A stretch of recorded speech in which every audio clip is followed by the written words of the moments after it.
నమస్కారం అండి. ఈనాటి కమ్మని కథ పేరు భగవద్ అనుగ్రహం. వినిపిస్తున్నది మీ విజయభాస్కర్. మాధవయ్య అనే చిన్న వ్యాపారి చనిపోతూ తన వ్యాపారాన్ని పెద్ద కొడుకు అయిన భద్రయ్యకు అప్పచెప్పాడు. భద్రయ్యకు దరిద్రం అంటే తగని భయం. అతను అందుకే పెళ్లి చేసుకోలేదు. కడుపు నిండా తినేవాడు కూడా కాదు. అతని తమ్ముడు గోపయ్యకు సుఖంగా బతకాలని ఉండేది. కానీ అన్న పెత్తనం కావటం చేత కిక్కురు మనకుండా ఉన్నాడు. తాను ఎంత జాగ్రత్తగా ఉన్నా తన సంపద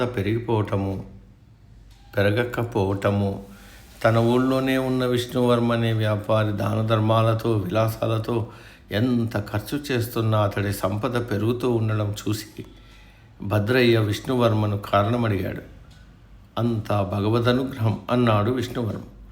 ఆ మాట విని భద్రయ్య తన ఇంట్లో దేవుడికి పూజ చేసి 5 పైసలు దేవుడి ముందు పెట్టాడు.